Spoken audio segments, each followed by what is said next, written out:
वहीं पायल अपने रूम में बाथरोब पहनकर वॉशरूम से बाहर आए और आते ही ड्रेसिंग टेबल के पास चली गई और फिर अपने बाल सुखाने लगी। उसने एक बार भी अपने बैग की तरफ नहीं देखा, जहां एक व्यक्ति पायल को ही देख रहा था। पायल को ऐसे देखकर उसका खुद पर से कंट्रोल खोता जा रहा था।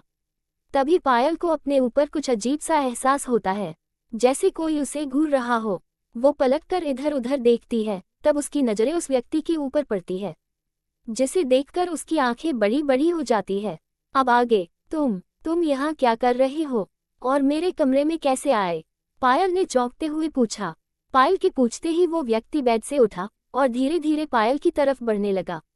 देखो, पीछे रहो, नहीं तो मैं। पायल अपने दोनों हाथों से किसी तरह खुद को छिपाते हुए बोल रही थी।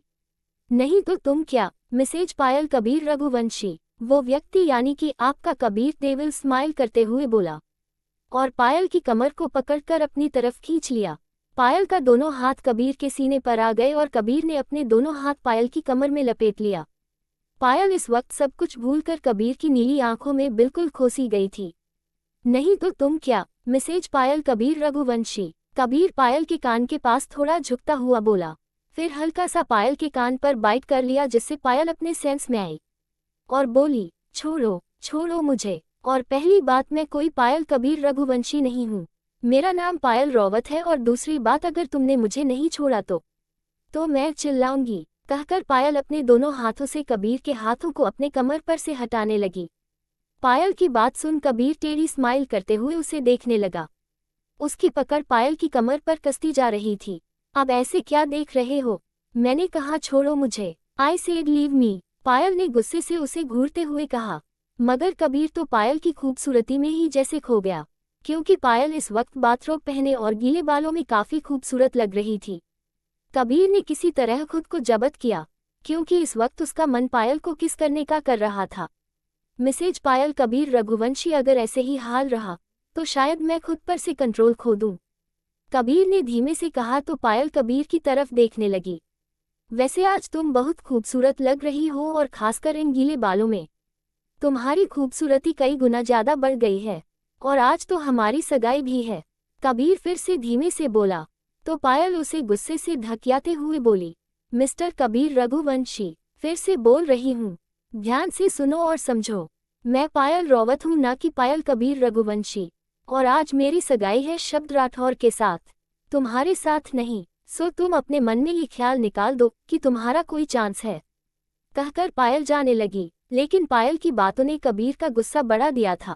उसने पायल के हाथ को पकड़कर झटके से खींचा और उसकी कमर पर हाथ रखकर अपने से सताया और उसका मुंह पकड़कर गुस्से से बोला, तुमसे प्यार से बात कर रहा हूँ तो समझ नहीं आ रहा ना, कहकर कबीर ने पायल के होंठों पर अपनी होंठ रख दिए। पायल पहले चौंक गई, लेकिन फिर उसे अपने दोनों हाथों से उसे दूर धकेलने लगी। मगर पायल कबीर के आगे कुछ भी नहीं कर पा रही थी। वहीं कबीर उसको किस करने से ज्यादा उसके होंठों को काट रहा था, जैसे उसकी बात न मानने की उसे सजा दे रहा हो। कबीर पायल को बहुत रूडली किस कर रहा था। जब पायल की सांस धीरे धीरे चलने लगी तब वो उसे छोड़ा और उसकी गर्दन पर आकर उसे तेजी से अपने दांतों से काट लिया, जिससे पायल की चीख निकल गई। यू जंगली, हटो, दूर हटो, कहकर पायल ने उसे दूर कर दिया। इस वक्त पायल लंबी लंबी सांसें ले रही थी। उसके होंठ सूज भी गए थे, उसके होंठ से हल्का हल्का खून भी आ रहा था। वहीं उसकी गर्दन पर लाल नीले रंग का निशान पड़ गया था।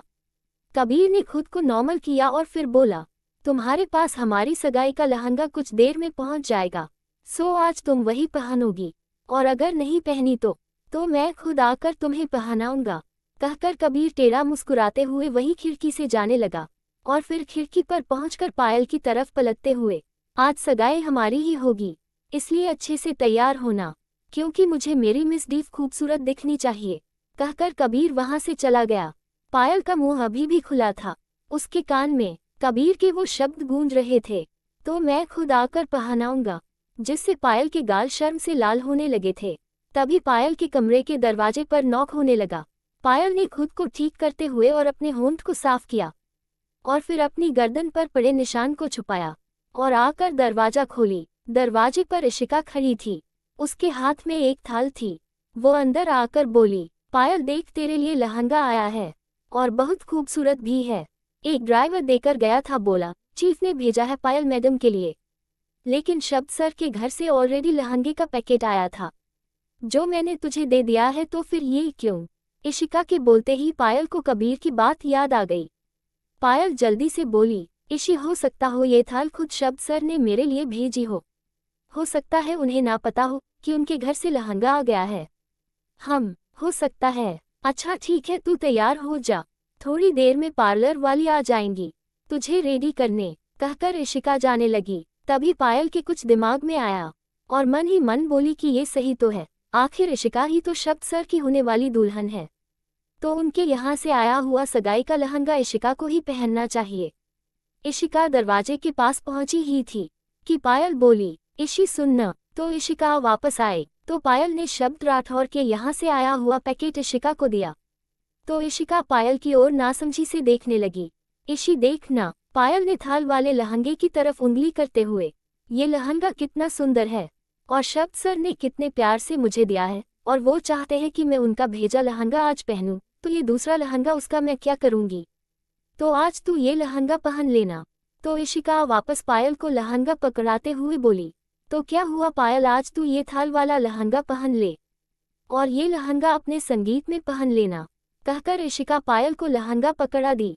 कि तभी पायल ने इशिका को वापस पैकेट दिया और बोली, पागल है क्या, मैं क्यों इसे अपने संगीत में पहनूंगी? नहीं, मुझे ये लहंगा बिल्कुल भी नहीं पसंद, बस तू आज चुपचाप यही लहंगा पहन, वरना मैं सगाई ही नहीं करूंगी। अच्छा ठीक है, पहन लूंगी, लेकिन ये दोबारा नहीं कहना कि सगाई नहीं करूंगी, समझी? पायल ने कहा और मुस्कुरा दी। इशिका पायल के रूम से वो पैकेट लेकर चली गई। शाम का वक्त, रॉयल ब्लू पैलेस। आज पायल की सगाई यही होनी थी। पायल और इशिका एक साथ एक कमरे में रेडी हो रही थी और आज वो दोनों ही बहुत खूबसूरत लग रही थी। लेकिन आज सगाई में बहुत कुछ होने वाला था जिसका अंदाजा किसी को भी नहीं था। शब्द और उसकी फैमिली भी पैलेस पहुंच चुकी थी, जिनकी मेजबानी जगजीत जी और कनक जी ही कर रहे थे। पूरा पैलेस बहुत खूबसूरती से सजाया गया था और मेहमानों का स्वागत इत्र और पुष्पों के साथ की जा रही थी। आइए आइए जगवंत भाई साहब, अब तो हम ऑफिशियली समधी बनने वाले हैं, आइए गले तो लगिए, कहकर जगजीत जी जगवंत जी के गले लगने को आगे बढ़े, मगर जगवंत जी उन्हें हाथ दिखाकर रोक दिया और वहां से आगे बढ़ गए। जगजीत जी ने उन्हें इस तरह जाते देखा तो मायूस हो गए। कोई नहीं जगजीत भाई साहब, आप हमसे तो गले पड़िए, आखिर हम भी तो आज समधी बनने वाले हैं, कहकर वीर जी आगे बढ़े। जरूर वीर भाई साहब जरूर, कहकर जगजीत जी उनके गले लग गए और अपनी आंखों में रुके आंसू साफ कर लिया। कनक जी माया जी के गले लगी और स्नेहा जी के गले लग उनके साथ अंदर आ गई। जगजीत जी ने आशा जी को देखा तो उनके पैर छूकर बोले, आइए माँ जी, आपका भी बहुत बहुत स्वागत है, आइए अंदर आइए, कहकर जगजीत जी आशा जी और वीर जी के साथ अंदर आ गए। उनके पीछे रुद्राक्ष, अमृत, काया, सोनिया और राधिका भी आ गए। लेकिन शब्द और राहुल अभी पैलेस नहीं पहुंचे थे। आंटी आज आप बहुत अच्छी लग रही हैं, राधिका ने कनक जी को देखते हुए कहा। तो कनक जी खुशी से फूली नहीं समाई, वो भी राधिका के गाल पर हाथ रखकर प्यार से बोली, आज आप भी बहुत प्यारे लग रहे हो। आंटी, पायल और इशिका कहाँ है? राधिका ने पूछा। तो रुद्राक्ष बहुत ध्यान से कनक जी की बात को सुनने लगा, जैसे वो बहुत जरूरी बात हो। कनक जी को राधिका का इशिका के बारे में पूछना पसंद नहीं आया, मगर फिर भी चेहरे पर झूठी मुस्कान लाते हुए बोली, बेटा वो दोनों ऊपर है उस कमरे में, कहकर कनक जी ने उस कमरे की तरफ इशारा कर दिया। तो राधिका बोली, मैं जाकर मिल लेती हूँ, कहकर उसने सोनिया और काया की तरफ देखा, लेकिन काया सोनिया का हाथ पकड़कर दूसरी तरफ ले गई। तो राधिका अकेले ही ऊपर चली गई। दरवाजा खोल अंदर जाकर देखा तो उसकी आंखें बड़ी बड़ी हो गई, क्योंकि इशिका ने शब्द का दिया हुआ लहंगा पहना था, जिसे शब्द ने खुद पसंद करके पायल के लिए भेजा था। लेकिन इशिका तो उस लहंगे में बहुत ही ज्यादा खूबसूरत लग रही थी। वो लहंगा पिंक कलर का नेक बेस लहंगा था जो बहुत ही ज्यादा खूबसूरत था। उस पर कारीगरी का अच्छा काम हुआ था। सोने की तारों से जड़ा हुआ वो खूबसूरत लहंगा, जिस पर बड़े बड़े हीरे लगे हुए थे, वो बहुत ज्यादा सुंदर लग रहा था इशिका के ऊपर। उस पर इशिका ने आज बालों का कल बनाकर उसे एक कंधे पर रखा था। कान, गले और हाथ में डायमंड का ही एक सेट पहना हुआ था। लाइट मेकअप जिसमें इशिका बहुत ज्यादा खूबसूरत लग रही थी।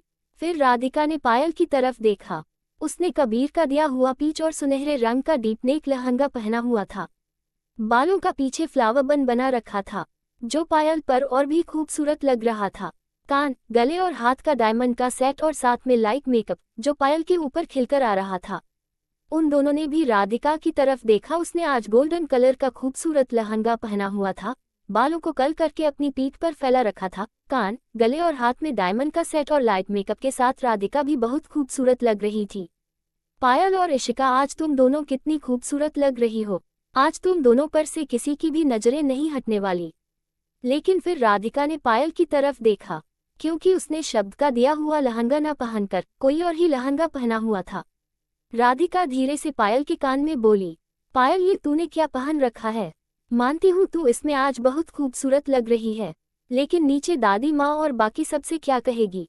राधिका, तुम परेशान मत हो, मैंने मॉम और पापा को बता दिया है कि ये शब्द सर ने स्पेशली मेरे लिए भेजा है, तो मैंने दूसरा वाला इशी को दे दिया क्योंकि मुझे कुछ खास नहीं लगा। पायल ने राधिका के कान में धीरे से कहा, क्या? लेकिन तू जानती है जो इस वक्त इशिका ने पहना है, वो शब्द भाई ने खुद पसंद किया था, और तुम कह रही हो तुम्हें कुछ खास नहीं लगा। राधिका थोड़ी चौंकी, जिससे उसकी आवाज थोड़ी तेज हो गई, मगर इशिका ने नहीं सुना क्योंकि वो इस वक्त दूर किसी फोन पर थी। पहले पायल ने इशिका की तरफ देखा, फिर धीरे से बोली, मैंने कब कहा मुझे खास नहीं लगा? तो राधिका ने नासमझी से उसे देखा। अरे मैंने सबको बताया कि मुझे कुछ खास नहीं लगा, ऐसा नहीं था कि मुझे पसंद नहीं आया। बहुत सुंदर लहंगा है और देखो इशी के ऊपर कितना खूबसूरत लग रहा है। सो तो है, राधिका ने भी इशिका की तरफ देखते हुए कहा। वैसे आज शब्द भाई इशिका को देख अपनी पलकें झपकाना भूल जाएंगे। और राहुल तुम्हें, पायल ने राधिका के कान में धीरे से कहा। तो राधिका पायल की तरफ देखने लगी, फिर मुस्कुरा दी। राधिका के गाल गुलाबी होने लगे थे। ओए होए, कोई ब्लश कर रहा है। पायल ने राधिका को छेड़ा, तो राधिका ने पायल को अपनी कोहनी मारी और फिर बोली, वैसे पायल तुझे पता है ये पैलेस है किसका? तो पायल ने अपने कंधे उचका दिए, जैसे कह रही हो कि उसे नहीं पता। फिर पायल पानी की बोतल से पानी पीने लगी। कबीर रघुवंशी का। राधिका ने जैसे ही कबीर का नाम लिया, पायल के मुंह का पानी उसके मुंह से निकल गया। पायल को कबीर की बातें याद आने लगी। क्या हुआ, तुम ठीक हो? राधिका ने पायल की पीठ को रब करते हुए पूछा। कह पायल ने हाँ में सिर हिलाया। तभी इशिका उनके पास आई और बोली, चलो नीचे चलते हैं, शब्द सर भी आ चुके हैं। अभी आंटी का ही फोन आया था, इशिका ने पायल से कहा। तो पायल ने हाँ में सिर हिलाया और उनके साथ जाने लगी। तभी पायल का फोन बजने लगा।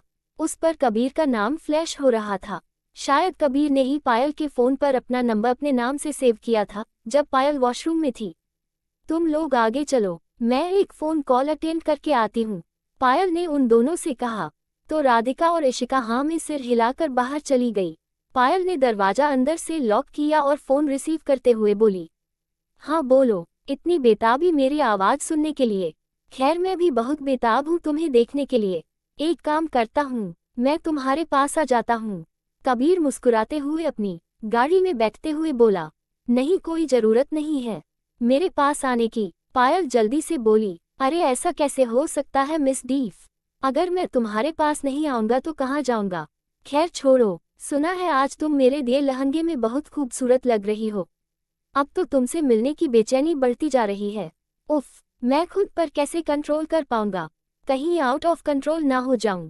कबीर ने अपने दिल पर हाथ रखते हुए कहा, देखो तुम मुझसे दूर रहो, और हाँ मेरे सामने ये चीप बातें करने की जरूरत नहीं है। उसके लिए तुम किसी और को ढूंढ लो, लेकिन मेरा पीछा छोड़ो। पायल ने गुस्से से कहा, अब तो ये मुमकिन नहीं। मैसेज पायल कबीर रघुवंशी। खैर तुम मेरा इंतजार करना, बस कुछ ही क्षणों में मैं तुम्हारे सामने आने वाला हूँ। कहकर कबीर ने फोन काट दिया और मुस्कुराने लगा। कबीर की कार हवा से बातें करती हुई चली आ रही थी। लगता है तुम मुझे पागल करने वाली हो, पर कोई नहीं, ये पागलपन भी अच्छा है। कहकर कबीर पायल की तस्वीर को देख रहा था। उधर पैलेस में राधिका, इशिका और पायल के साथ नीचे आई, तो देखा सबकी नजरें उन तीनों के ऊपर ही जम गई। रुद्राक्ष और शब्द की नजरें इशिका पर ही टिक गई। दोनों ही अपनी पलकें झपकाना ही भूल गए थे। वहीं राहुल भी अपनी परी की खूबसूरती को देख कहीं खो गया था। लेकिन बाकी सबने जब पायल और इशिका को देखा तो उन्हें बहुत गुस्सा आया। आशा जी ने तुरंत कनक जी की तरफ देखा। जैसे पूछ रही हो ये क्या मजाक चल रहा है। बाकी सब भी जगजीत जी और कनक जी की तरफ ही देख रहे थे। अब उन्हें भी कहाँ कुछ समझ आ रहा था कि उनके ऐसे देखने का कारण क्या है। राधिका ने जब देखा तो तुरंत बात संभालते हुए बोली, दादी माँ, शब्द भाई ने गलत पीस ऑर्डर कर दिया था, इसलिए शब्द भाई ने दूसरा मंगवाया जिसे पायल ने पहना है। राधिका की बात को समझते हुए शब्द ने इशिका पर ध्यान दिया तो उसे देखकर उसकी आंखें चमक गई, लेकिन फिर पायल की तरफ देखकर वो सोच में पड़ गया। तभी पंडित जी भी आ गए और उनके पीछे ही कबीर रघुवंशी भी अंदर आया, जिसे देखकर काया और बाकी लड़कियों की आंखें ही फैल गई, क्योंकि आज उन सबका प्रिंस चार्मिंग उन सब के सामने खड़ा था। लेकिन कबीर की नजरें तो बस पायल को ही ढूंढ रही थी और वो उसे मिल गई। जारी है लेखिका प्रियंका गुप्ता। आज का भाग कैसा लगा जरूर बताइएगा, लेकिन आप लोग सब्सक्राइब नहीं करते, प्लीज जल्दी सब्सक्राइब कीजिए ताकि जल्दी जल्दी मैं भी आपको कहानियां दे पाऊं और आपको भी जल्दी जल्दी कहानी पढ़ने का मौका मिल सके। तो देर किस बात की, अभी फोन उठाए और मुझे सब्सक्राइब कर बेल आइकन जरूर दबा दीजिए ताकि आपको मेरी कहानियों के नोटिफिकेशन सबसे पहले मिल सके। आज का भाग आपको कैसा लगा कमेंट करके जरूर बताइएगा। तो मिलते हैं अगले भाग में, और जिन लोगों ने मुझे सब्सक्राइब नहीं किया है अभी कर लीजिए ताकि आपको मेरी कहानियों के नोटिफिकेशन सबसे पहले मिल सके। Thanks for watching.